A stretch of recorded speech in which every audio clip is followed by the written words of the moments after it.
Okay, step 2 of my Jenny journey. I know I said I was going to do my hair and put on some makeup and stuff, but I had too much work to do, so I'm on my lunch break now, and I just thought I'd show you what I'm having for lunch. This is my delicious Jenny food fare, which includes a sumptuous bed of broccoli with the Jenny beef chow mein put on top. It's called volumetrics.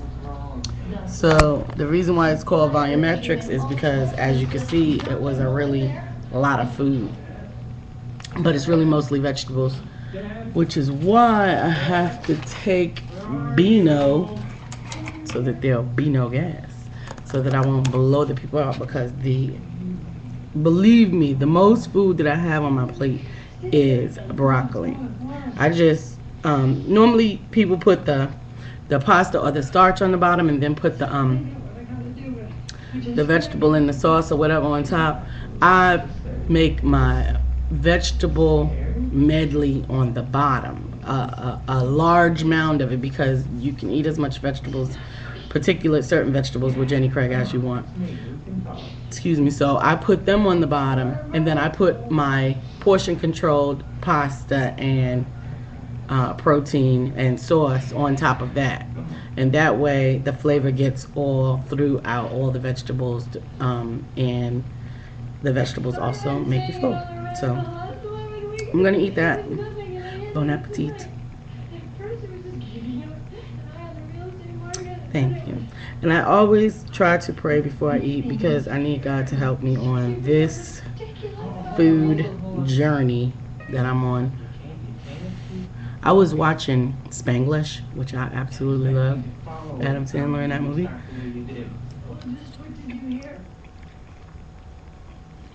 While I was working this one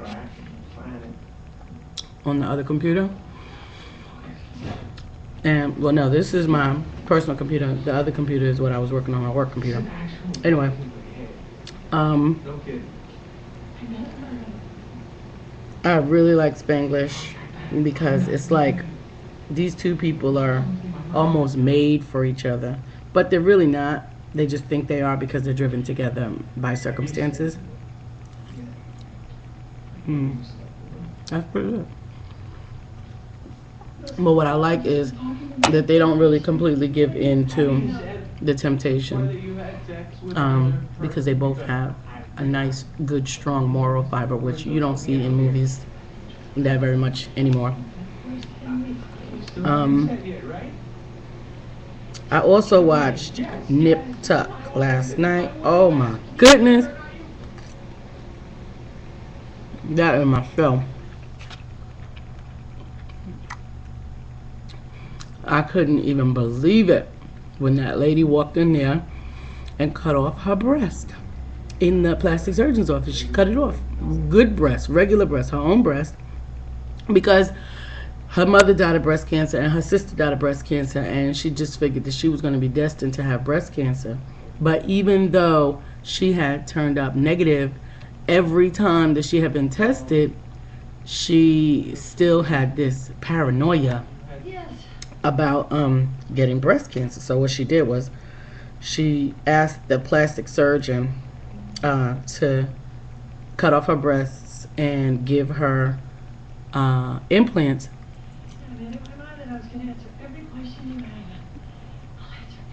which would reduce her chances of getting breast cancer by like 90%, according to the show. I don't know how valid that is. Are you really that much nicer than me? I'm gonna have to go in like around 4 minutes because I got a conference call. But he decided not to do it because the nurse told him that he should have referred her to like a psychiatrist or something, because really what she was asking him to do was to cut away her fears.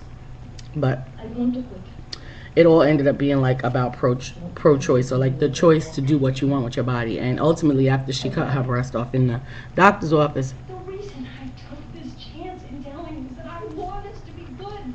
excuse me, it's actually pretty good. I want to feel like you're not nuts. He repaired it, he cauterized it, or cauterized it. I'm not sure how you pronounce that word. And then he did ultimately remove the other one. They didn't finish showing what happened. It'll be next week. But I guess that raises the question to me, if someone is predisposed genetically to something like uterine cancer or breast cancer, where there is a high recurrence rate of it in their genealogy pool, should they have whatever that offending part is, if it's a part that they can function and live without? Should they have it removed, even if it's a perfectly good part, whether or not, oh, that's better, I don't have to cut off my head, whether or not it is already shown to be cancerous or malignant or whatever in any way? So that's the question. I look forward to hearing your comments, and I'm going to finish my food by myself because I have to go to work and I can't bring you with me to work. Okay, bye.